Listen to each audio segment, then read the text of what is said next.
many hours I've spent in the kitchen, right?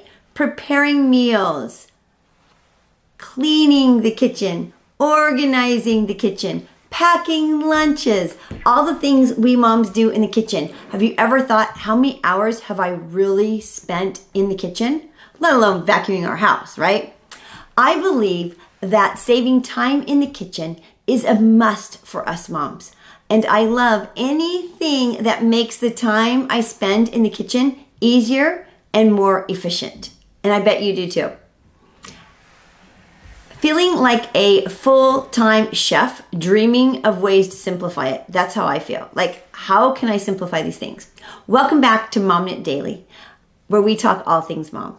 I'm Trisha Novotny, the mom behind 24/7 Moms, who has had 5 children to tell about it. Actually, I've survived those 5 kids to tell about it. I want to share with you today about a few ways that I've discovered how we can save time in the kitchen, whether it's with cleaning or prepping or shopping or whatever. These are just some tips that I have come across, that I have used or recently discovered, and think these will save us moms time. So with so much more time spent in the kitchen, prepping meals, it's always helpful to find tips that simplify and save us time.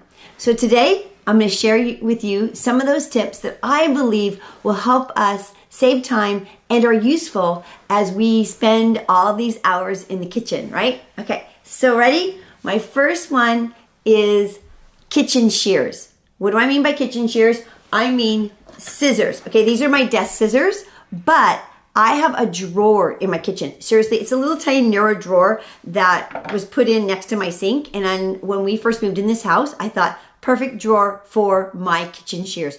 I have like probably 5, 6, 7 pairs of kitchen shears. These are what I call a mom's best friend in the kitchen. They can be used for so many things, right? From cutting up meat, bacon, sandwiches, pancakes, green beans, to your pizza into bite sizes. So when our kids were little, and even to this day, we all use scissors to cut our food. Literally, I'll get the steak and I'll cut up with scissors. I will get like the bacon, chop my bacon into my green bean dish that I'm making, or whatever it is. I'm constantly using my scissors. So rather than a knife, think kitchen shears and see if it makes your life simpler and quicker and faster. Okay, next one. No more scrubbing pots and pans. How? Okay, all you gotta do is add a little vinegar to some water, put it back on the stove, boil it, and the stuck food will easily be removed once you dump the water and vinegar out. Simple, right? Save time, no more scrubbing. How about cleaning those sponges? Do you find that your sponges start to smell or feel a little grimy and you often just toss them out? Okay, to keep your sponges clean and smelling fresh, place them in your dishwasher in the silverware compartment or on the top shelf. And as you run your dishwasher, it will clean and sanitize those sponges and keep them fresh a lot longer. Next one, fry-free bacon. How do you get fry-free bacon and not fry it? You cook your bacon in the oven. Years ago, I was at a Pampered Chef party and I learned this trick. And all you do is get like the jelly roll or the cookie sheet that have a little bit of a lip around them, an edge around them, I guess, so that the grease obviously doesn't fall out. And you place your bacon in strips on the cookie sheet. I actually use parchment paper and place it on my cookie sheet or jelly roll and lay all the bacon strips out, one layer, correct? Put it at 375 degrees and cook it until your bacon is cooked to your liking. Some people like it a little softer, some like it a little crispy. That's why I'm not telling you how many minutes. So 375 degrees, cook that bacon, and you will not have a mess around your stove any longer. Next one, perfect pancakes. Use your blender to mix your pancake mix in. This makes, I don't know, for me, it makes my pancakes seem so much more fluffier when I put all the ingredients into my blender or my Ninja or whatever else I have that I'm using to mix, and I dump all the ingredients in there, put the lid on, and I mix it. My pancake mix is perfect batter, and it makes my pancakes fluffier. I don't know if that's true, but that's what happens for me. Slicing your olives. Need your olives sliced? Use your egg slicer. You can also slice more than one at a time. So you put them in there and slice away, and you have your little sliced olives. Okay, this is probably one of my most favorite tips that we use here at home and in our cabin. And this is how to keep your ice cream fresh. How many times have you opened up the ice cream container only to find it all icy and gross and kind of discolored? Okay, I'm going to help you end that right now. All you're going to do is when you're done scooping out the ice cream, you're going to either get a piece of wax paper, or I use the plastic wrap, and I put it over, before I put the lid on, I place it over the top of the ice cream container, and I kind of just press it inside a little bit to kind of seal it. And yes, it's hanging over the edges as well, but I press it in on the ice cream so it's kind of touching it, and let it hang over the edges. Put the lid back on, and this will help prevent that condensation getting on your ice cream, which forms that ice crust on your ice cream. You are going to love that tip. Okay, the next one, fresh lettuce. How do you keep your lettuce fresh? Wrap your lettuce in clean, dry paper towels and store it in a resealable plastic bag in the refrigerator after you've washed it. So once you've washed it and you've laid it out to kind of dry, now wrap it in paper towels, stick it into the Ziploc bag or whatever kind of zip bag you use, and seal it up and place it back in your refrigerator. This will keep your lettuce so much fresher for more days. Okay, flavored whipped cream. Have you ever thought about how can you flavor whipped cream? Here's a fun way, and your kids are gonna love this, especially with summer coming up and we're eating more ice cream and we're just using more whipped cream, right? I bet whipped cream sales go sky high in the summer.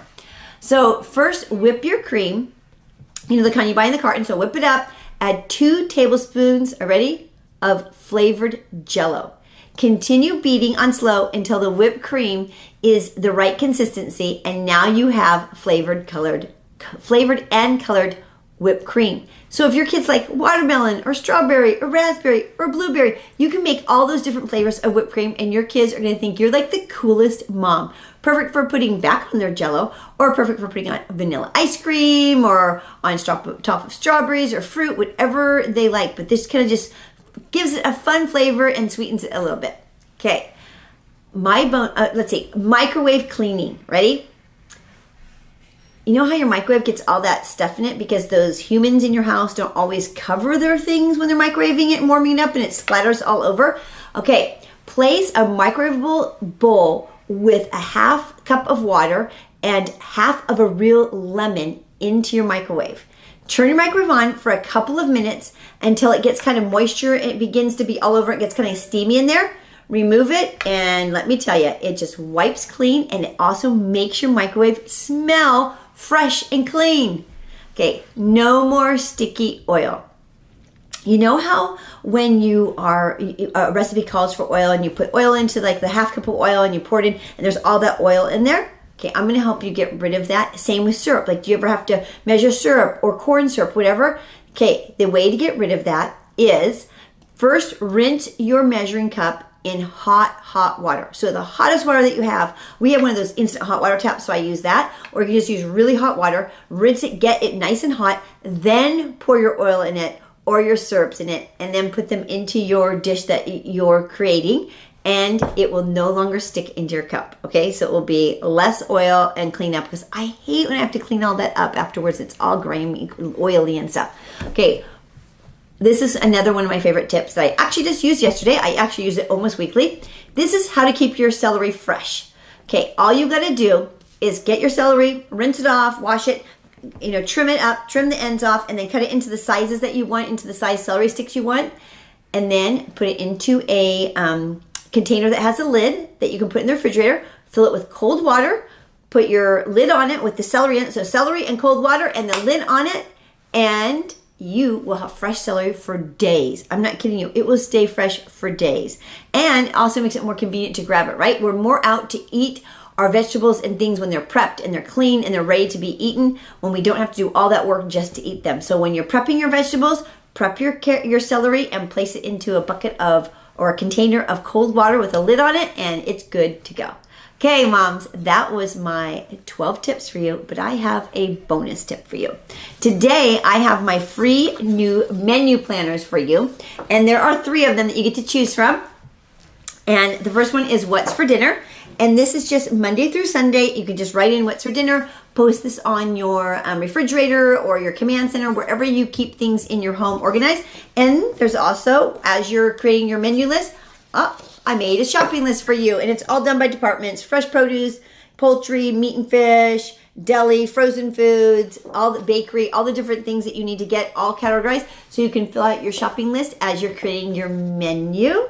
Or also keep this on your refrigerator, and as people need things, they can put it on in the different categories of the area of the store that you need to shop in and purchase those items. So there's those two. And then I have another version, which is the weekly meal plan that has a shopping list right next to it. If you prefer to have it all in one, you can either just cut this, or you can take the whole thing with you to the store, or snap a picture of it like we talked about the other day using our cell phone. Snap a picture and you have your shopping list and your menu with you at all times. So those are just my free bonus printables for you. They are free. All you have to do is click the link that I will post in the comments below, and then you can get them. You just print them off and they are yours for free. So I hope you'll enjoy those as well. I hope that these tips are helping you to find a little bit simple life in the kitchen.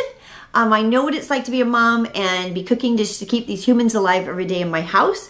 It's a lot of work, moms. I get it. Especially during this quarantine time, we've had a lot of work cooking and prepping and cleaning and shopping in the kitchen, right? So if you just happen to stumble across us here at 24/7 Moms, you've been watching our daily Mommin Daily show that goes live most weekday mornings at 8:30 Pacific Standard Time.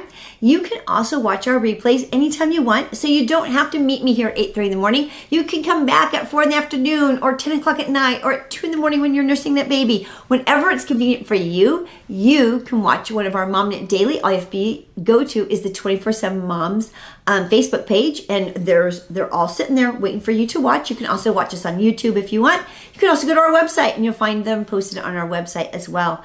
So if you just stumbled across us, welcome. We're glad that you joined us here. If you are missing your mom friends and you want to have some sort of mom time, you can also create a watch party with our videos by clicking watch party and invite your mom friends to join you and chat about the topic of the day with Mommin Daily. So I'm so glad that you've joined us here. I hope that you'll be back again. Like I said, we are here most weekday mornings, 8:30 Pacific Standard Time. I will catch you here during our next Mommin Daily. Talk to you soon. Bye.